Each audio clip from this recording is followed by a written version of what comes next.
अस्सलामुअलैकुम YouTube family, क्या हाल चाल है आप सबकी। उम्मीद करती हूँ खुश होंगे, मज़े में होंगे। Welcome back to my channel Aliza Suhaib vlogs.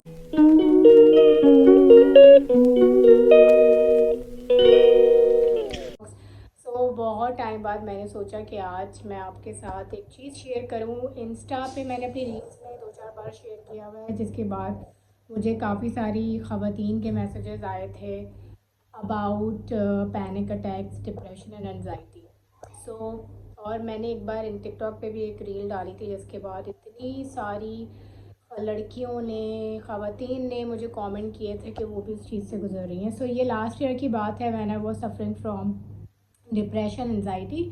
और उसके बाद क्या होता था कि एक टाइम ऐसा आ जाता था कि पैनिक अटैक्स आते थे। अब पैनिक अटैक क्या होता है, उसमें आपका कंट्रोल आपके ऊपर नहीं रहता, यानी कि you wanted to shout, scream, और मतलब आप ऐसे हो जाते हैं कि दिल करता है कि आप कहीं दूर चले जाएं, आपके आसपास कोई ना हो, इवन आपके प्यारे भी आपके आसपास ना हो, बच्चे आसपास ना हो, बस आपका दिल करता है आप अकेले हो। मैंने कहा कि चलो, मुझे ना बहुत पर्सनल मैसेजेस आते हैं, यानी कि इंस्टा पे जो अपनी स्टोरीज़ लड़कियां बताती हैं, फिर मुझे कहती हैं आप भी इस चीज़ से गुजरी हैं तो आप भी शेयर करें कि आपने इसको कैसे कोप अप किया और आप इससे कैसे निकली।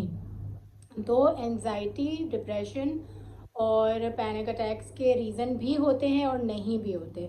अच्छा, कुछ रीज़न्स ऐसे होते हैं जैसे कि अगर आप इंडिपेंडेंट थे और अचानक से वो आप डिपेंडेंट हो गए हैं, या फिर घर में कोई मसले चल रहे हैं, ब्रोकन फैमिली है, या आपकी सेपरेशन हो गई है, डाइवोर्स हो गई है, या फिर बच्चे आपको ज़्यादा तंग करते हैं। तो there are many many reasons.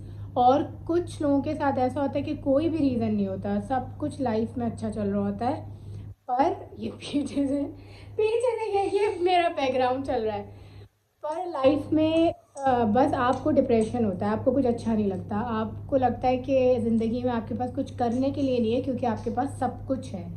आपको होता है ना, जब आपके पास कुछ नहीं होता तो you use to be very energetic, motivated, कि बस आपने करना है, करना है, करना है। और कुछ का ऐसा होता है कि अल्लाह ताला ने सब कुछ दिया हुआ होता है, पर उनकी ज़िंदगी में कोई गोल नहीं होता, कोई विजन नहीं होता, फ्रेंड सर्कल एज सच नहीं होता। और वैसे भी फ्रेंड सर्कल आपका जितना छोटा हो उतना ही अच्छा है, क्योंकि कुछ दोस्त ऐसे होते हैं कि जो आप आस्तीन का सांप जिसे आप कहते हैं ना, वो होते हैं। वो जो है ना, वो रखने से बेहतर है कि आप कम दोस्त रखें, अपने इर्द गिर्द रश कम जमा करें। अब आ जाते हैं पॉइंट पे कि मैं आपको अपना शेयर करती हूँ और मैंने इससे कैसे मैं निकली। इवन तो अभी भी मुझे कभी हो जाता है, मैं डीमोटिवेट हो जाती हूँ। और एनजाइटी में सबसे ज़्यादा क्या चीज़ होती है, आपके हाथ शिवर करते हैं। जैसे कि अल्हम्दुलिल्लाह मेरा बेकिंग का बिज़नेस है, I am a home baker, self taught baker. So मुझे राइटिंग इश्यूज़ आते हैं, क्योंकि मेरा हाथ एनजाइटी की वजह से थोड़ा सा शिवर करता है, और मुझे सर्वाइकल इशू भी है, तो वो रीज़न भी हो सकता है। तो कुछ लोगों के साथ क्या होता है कि जब आपको तो पहले ये डायग्नोस करना है कि आपको ये चीज़ हो क्यों रही है, what is the reason behind. और जब वो चीज़ आप डायग्नोस कर please ignore the background, I know. अच्छा, मैं पहले आपको अपना बता देती हूँ मेरे साथ क्या था। मैं बहुत ज़्यादा डिपेंडेंट हो गई थी फाइनेंशियली। ऐसा नहीं है कि मतलब ऑब्वियसली हस्बैंड का तो ये फ़र्ज़ ही होता है आपके लिए करना, और आप कभी भी मांग सकते हैं, कोई भी डिमांड कर सकते हैं, जायज़ डिमांड। पर जब आप बहुत छोटी एज से इंडिपेंडेंट होते हैं ना, और फिर एकदम से आप डिपेंडेंट होना शुरू हो जाएं, तो वो आपको अफेक्ट करती है। तो मुझे ये चीज़ अफेक्ट कर रही थी, I was financially dependent on my husband. और फिर क्योंकि मैं बिज़नेस भी बहुत अच्छा रन कर रही थी कुछ अर्सा पहले, वो स्टोरी आप मेरी सूरह बकरा वाली पे चेक करिएगा, तो मैं दोबारा नहीं वो सब दोहराना चाहती, वीडियो लंबी हो जाती है। खैर, मेरा रीज़न था फाइनेंशियली डिपेंडेंट हो गई थी मैं, उसकी वजह से मुझे डिप्रेशन होना शुरू हो गया था, मैं डिप्रेस रहना शुरू हो गई थी, मेरा किसी चीज़ में दिल नहीं लगता था।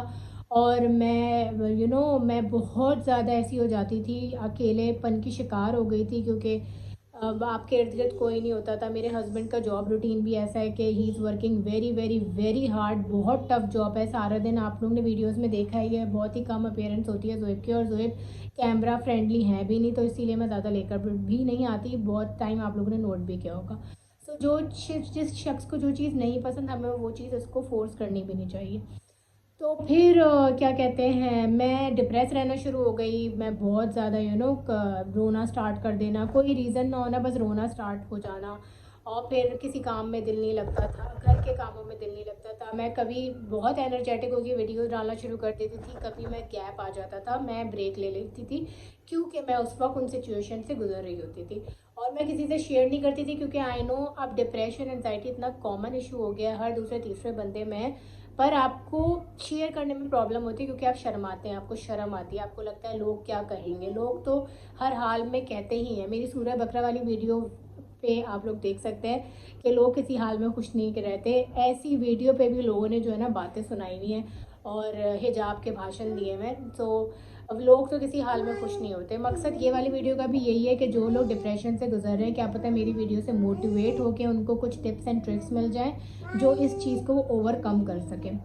तो सबसे पहला मैं जब इन सब चीज़ों से गुजरी, मैं एक्चुअली नीचे बैठी हुई हूँ। तो मेरी जो बिगेस्ट सपोर्ट थी माय हस्बैंड, और मेरी उसके बाद एक दूसरी सपोर्ट थी मेरी दोस्त। क्योंकि जो भी रोना धोना होता है तो आपकी ज़िंदगी में कोई एक दो ऐसे इंसान होते हैं जिसके आगे आप रोते धोते हैं। माँ बाप के आगे आप इसलिए नहीं करते क्योंकि माँ बाप बहुत सेंसिटिव होते हैं, उन्होंने वैसी सारी ज़िंदगी हमें दी हुई होती है, और आप उनसे शेयर करते हुए थोड़ा सा कतराते हैं कि आपको ये लगता है इस एज में अपने पेरेंट्स को टेंशन देना, उनको स्ट्रेस देना नॉट एन गुड ऑप्शन और गुड आइडिया। तो इसीलिए मैं अपनी अम्मी और अपने घर वालों को ये सब चीज़ें नहीं शेयर करती थी, और अभी भी नहीं करती। क्यों? क्योंकि आप अकेले उस चीज़ से तो गुजर ही रहे हैं, फिर साथ में ना आपके जो अपने प्यारे होते हैं वो भी गुजरना शुरू हो जाते हैं आपकी परेशानी में। So my husband was the biggest support. तो जब मेरे साथ ऐसा होता था, मैं पैनिक अटैक्स की बात कर रही हूँ, पैनिक अटैक्स में आप चीखते चिल्लाते हैं, रोते हैं। तो उस वक्त माई हस्बैंड वॉज लाइक कि वो बच्चों को लेके दूसरे रूम में चले जाते थे और वो मुझे अकेला छोड़ देते थे। क्योंकि क्या होता है कि जब आप इस सिचुएशन में होते हैं ना, you can harm someone, harm your loved ones. तो बच्चों को लेके चले जाते थे, नीचे चले गए या दूसरे रूम में चले गए, और फिर मुझे अकेला छोड़ दिया कि मैं अपने आप को अपने हिसाब से डील करूं। और फिर बहुत कामली मेरे हस्बैंड ने मुझे इन सब चीज़ों के साथ डील किया, समझाना प्यार से, मेरे गुस्से को बेयर करना। मेरे मैं जब गुस्से में आती थी तो मैं बड़ा अजीब रिएक्ट करती थी उस चीज़ को, बहुत कामली। ये नहीं कि मुझसे लड़ना शुरू कर देना और मेरे साथ बदतमीज़ी शुरू कर देना, नो, नॉट एट ऑल। अगर वो लोग मुझे सुन रहे हैं जिनकी फैमिली में, मुझे पसीने आ रहे हैं, मैं गर्मी में बैठी हूँ सिर्फ आप लोग की वजह से। सो जिनकी फैमिली में कोई ऐसा है जिसको ऐसा इशू हो रहा है, प्लीज़ उससे बात करिए, उसकी कंडीशन को समझिए, ना कि उससे लड़ें, उसको उल्टा सीधा बोलें। ऐसे लोगों को आपकी ज़रूरत होती है, क्योंकि मैं इस चीज़ से गुजरी हूँ तो मुझे पता है कि आपको नहीं समझ आती आप सामने वाले को अपनी सिचुएशन कैसे समझाएं, क्योंकि वो बहुत डिफ़िकल्ट होती है समझाना। और सामने वाले को अक्सर नहीं समझ आता है, क्योंकि लोगों को लगता है बज़ाहिर तो ये कोई बीमारी नहीं है, बज़ाहिर तो लाइक सब कुछ ठीक है, हेल्दी है, पर आपको इंटरनली सामने वाले की कंडीशन का नहीं पता होता, वो कैसे गुजर रहा है। आपकी मरने वाली हालत हो जाती है। डिप्रेशन इतनी बुरी चीज़ है कि आप इतना ज़्यादा उस चीज़ को लिमिट के बाहर जब वो चली जाती है ना, तो फिर उसका इलाज ज़रूरी हो जाता है, आपको साइकेट्रिस्ट को दिखाना पड़ता है। और लोग कहते हैं ना, ओ साइकेट्रिस्ट को दिखा रहे हैं तो पागल है, ऐसा कुछ नहीं होता। साइकेट्रिस्ट को एक नॉर्मल बंदा भी दिखा सकता है, क्योंकि जब वो किसी और से बात शेयर नहीं करता तो साइकेट्रिस्ट से जाके बात शेयर करता है। जैसे नॉर्मल डॉक्टर दूसरे लोगों का इलाज करते हैं, उसी तरह साइकेट्रिस्ट डिप्रेशन से गुजरने वाले लोगों का इलाज करते हैं, उनको मेडिकेशन की ज़रूरत होती है। तो इट्स बेटर कि जब आपका डिप्रेशन इतना हो कि आप उसको खुद बेयर कर सकें, उससे ओवरकम कर सकें, आपकी फैमिली आपको हेल्प आउट कर सके, तब तक आप करें। अगर इन केस वो बहुत ज़्यादा आगे चला जाता है तो you need to get yourself checked by a psychiatrist. उनसे जाके डिस्कस करें, उन्हें बताएं।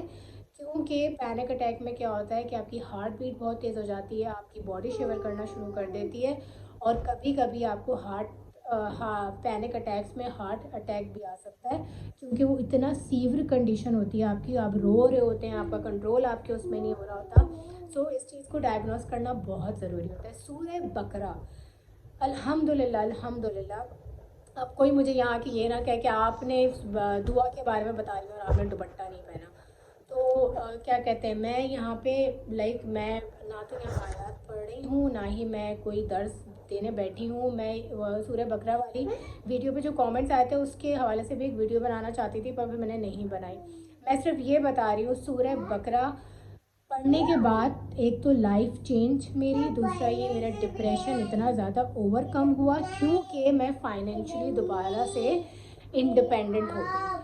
तो मेरा जो डिप्रेशन का सबसे बड़ा रीज़न था ना, जो मैं डिप्रेस रहती थी, वो था मेरा मेरा डिपेंडेंट होना, जो कि अब अल्हम्दुलिल्लाह अल्हम्दुलिल्लाह अल्लाह का लाख लाख करम एहसान है, वो ख़त्म हो गया है।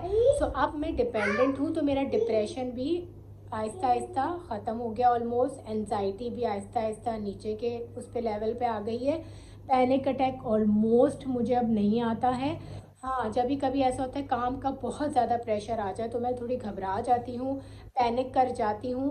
पैनिक और पैनिक अटैक में भी डिफरेंस है। पैनिक करना, आप घबरा गए, परेशान हो गए। Panic attack is something very different और सीवियर।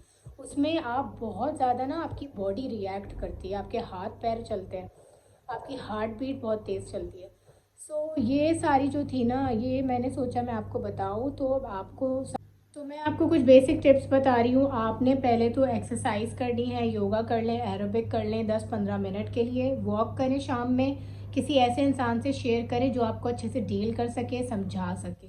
अब वो कोई भी हो सकता है, वो आप ही बेहतर जानते हैं वो कौन हो सकता है। जैसे मेरे केस में मेरे हस्बैंड और मेरी फ्रेंड। इसी तरह से आपने अपनी डाइट पे बहुत ज़्यादा ख्याल रखना है। कभी कभी क्या होता है, जब आप अपना वेट गेन कर रहे होते हैं ना, तब भी आपको ये चीज़ें हो रही होती हैं। और मेरा एक रीज़न ये भी था, जब मैंने अपना 12-13 kg वेट लॉस कर लिया, उसके बाद आई am a very different and total change person. तो इसी तरह से आपने अपनी डाइट का ख्याल रखना है, साथ में आपने अपने माइंड को डाइवर्ट करना है। जितना हो सके आप डिप्रेशन वाले जो ड्रामे होते हैं, ये जो जियो पे और इधर उधर आते हैं, उससे आपने बच के रहना है। अच्छी चीज़ें देखें, कॉमेडी शोज़ देखें। उसके बाद आपने अपने आप को, जो वजह है ना आपके डिप्रेशन की, आपने उसको आइडेंटिफाई करना है और उसका सोल्यूशन आप खुद ही निकाल सकते हैं। कोई तीसरा चौथा बंदा नहीं निकाल सकता। और अगर आप उसका सोल्यूशन नहीं निकाल, एक बार डॉक्टर को दिखा लेंगे तो दिखाने में कोई हर्ज नहीं है। एक बार अपना चेकअप करा लें और उसके बाद फिर देखें कि क्या चेंजेस आते हैं। दूसरा ये कि आप जो वो है ना, अपनी नमाज ना छोड़ें, जितनी ज़्यादा दुआएं पढ़ सकते हैं। और मेरी सूरह बकरा वाली एक बार वीडियो जाके ज़रूर देखें। उसके बाद वो एक लाइफ चेंजिंग वीडियो और लाइफ चेंजिंग, उसके अंदर मैंने आपको अपना एक्सपीरियंस बताया, वो ज़रूर देखिएगा। फिर मिलेंगे नेक्स्ट वीडियो में।